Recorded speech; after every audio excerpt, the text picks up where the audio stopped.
the ship went down, every man was heavy at his post. Captain and crew when they knew.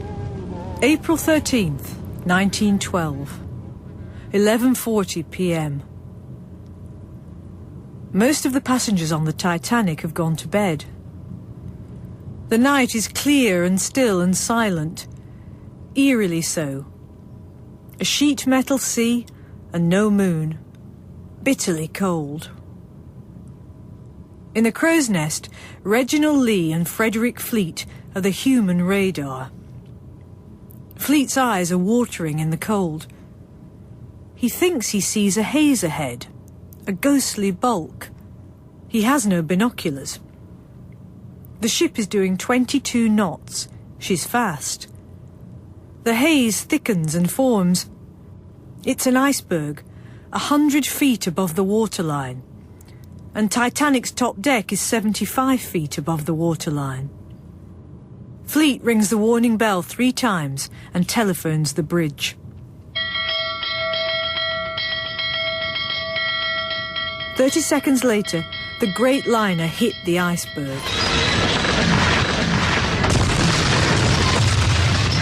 Joseph Boxall was the 4th officer on the ship. I was about halfway between the officers' quarters and the bridge when the crash came, and it didn't break my step. She was doing full speed, and it didn't break my step. And I got to the bridge, and the captain had evidently arrived about the same moment, and I heard him say to Murdoch, what's the matter? What have you stuck? He said, we were stuck in an iceberg, sir. As First Officer Murdoch tried to swing the great ship shy of a head-on collision, the submerged ice mass gashed a 300-foot tear through Titanic's hold.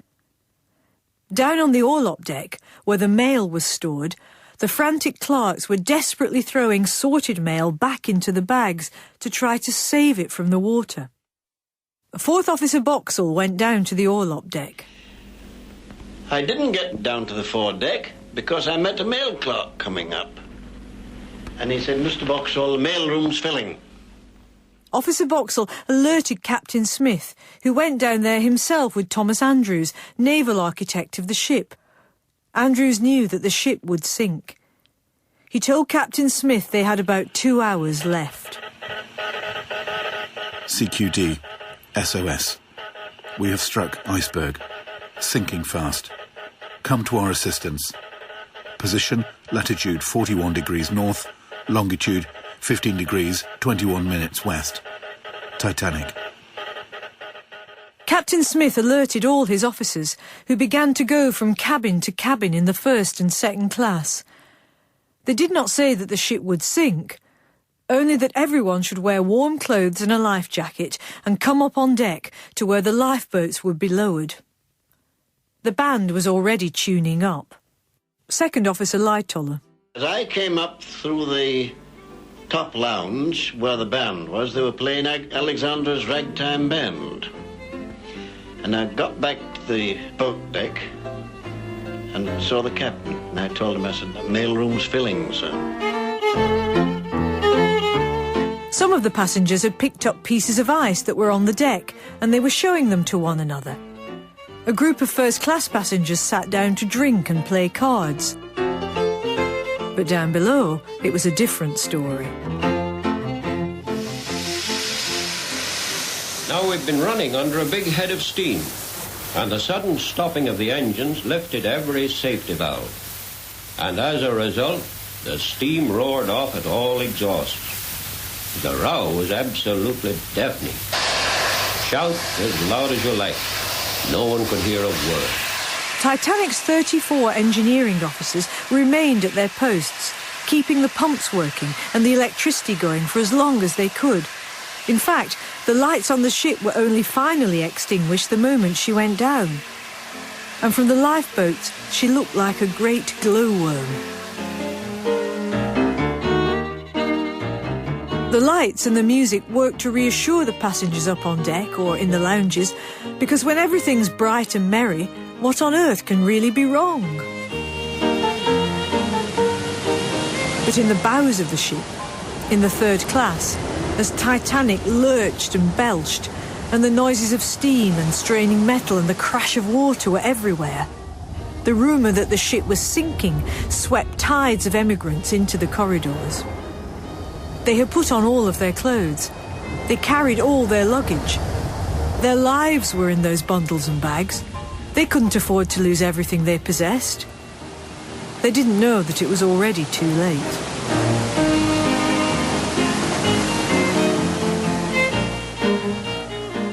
Lady Duff Gordon. I remember that last meal on the Titanic very well. We had a big vase of daffodils on the table, which were as fresh as if they had just been picked.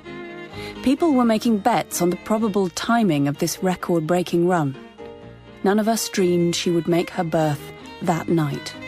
Lady Duff Gordon was one of the surviving witnesses who believed that J. Bruce Ismay and the captain were trying to beat the Atlantic crossing record and win the blue ribbon for Titanic. Is that why Captain Smith took so little notice of the 18 separate ice warnings? Was he determined to press ahead at all costs? Second Officer Lightoller. Those immense quantities of ice were abnormal for almost any time of the year, and the significance we should have attached to that report can hardly be exaggerated. In my opinion, it was a warning of the most vital importance.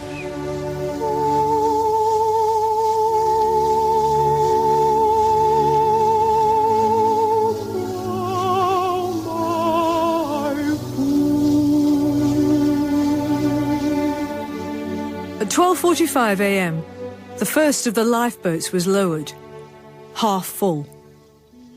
Director of the White Star Line, J. Bruce Ismay, was watching. He knew, and Captain Smith knew, that they had only enough lifeboats for about half of the passengers at most.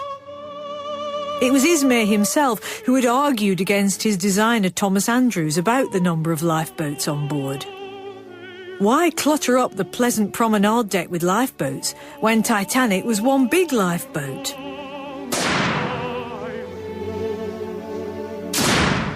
As the first boat was lowered, Officer Boxall began firing the distress rockets. There seemed to be a ship only about 6 miles away, though she did not respond to radio or Morse. I heard the crow's nest report a light on the starboard bow. And eventually, this steamer approached and approached until you could see all our lights with a naked eye.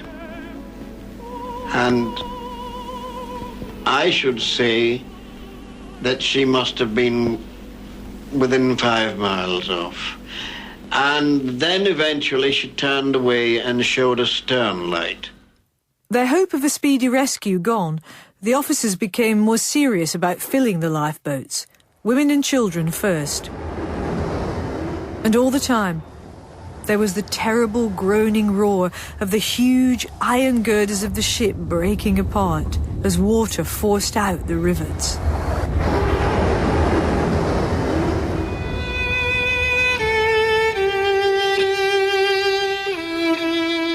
As the band played the last piece of music they would ever play, and the last piece of music that many of the passengers would ever hear, Colonel John Jacob Astor helped to put his new 18-year-old pregnant wife Madeline into the lifeboat, and he kissed her goodbye. Her boat pushed well away from the Titanic, and she was one of those who watched and watched, unable to look away. The last thing she saw before the ship went down was their Airedale running to and fro on the deck, and she realised her husband must have gone down and opened the kennels. Colonel Astor did not survive. His mangled, charred, bloated corpse, in evening dress, was identified 2 weeks later by the diamond ring on his finger. His pockets were stuffed with thousands of dollars. As the ship began to go under around 2:17 a.m, 2 officers were trying to free a collapsible lifeboat that was stored on top of the officers' quarters. They were swept to their deaths as the water rose, but the boat broke free and it was thrown clear of the ship, landing upside down in the water. Officer Lightoller was already swimming for his life in the icy water, and he was able to scramble aboard this precarious raft. He helped others on, and they stood like that for the next 9 hours, shin deep in the freezing water, balancing for their lives. Of Captain Smith, some said that they saw him standing on the bridge till the last. Others say he was seen swimming in the sea with a baby that he passed into a lifeboat. He did not survive. One man who did survive was J. Bruce Ismay. He got a place in the last lifeboat to be lowered. Wearing pyjamas, slippers and an overcoat, he did not identify himself to the other shipwrecked passengers in the boat, nor did he look up as Titanic sank. Charles Herbert Lightoller. The ship took a sudden dip, and the sea came rolling up, carrying everyone with it. Many were drowned there and then. Everyone that could just instinctively started to scramble up towards the after end of the ship. But that was only putting it off. In fact, it was lessening their chances. The plunge had to come, and that I could see was pretty soon. Survivor accounts tell of the horrible sounds of drowning as hundreds of people fell from the ship or were swept away. Human hives clustered together, clutching each other in terror. Some had decided to take their fate together, and women who could have got into the boats did not. There's a passage in the Bible, Song of Solomon. Many waters cannot quench love, neither can floods drown it. What is life to me without thee? Kathleen Ferrier, the Lancashire contralto, born the year Titanic sank. What is life without thee? Slowly, she reared up on end, till at last she was absolutely perpendicular. Then, quite quietly, but quicker and quicker, she seemed just to slide away under the surface and disappear. Titanic sank 2 miles down onto the seabed. The moonless waters closed over her without disturbance. There was no sign that such a ship had ever been. Join me tomorrow for what happened next.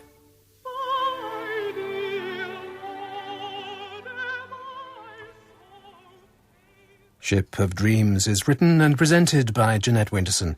The readers are Jeremy Young and Jasper Jacob. The producer is Kevin Dawson, and it's a Whistledown production for BBC.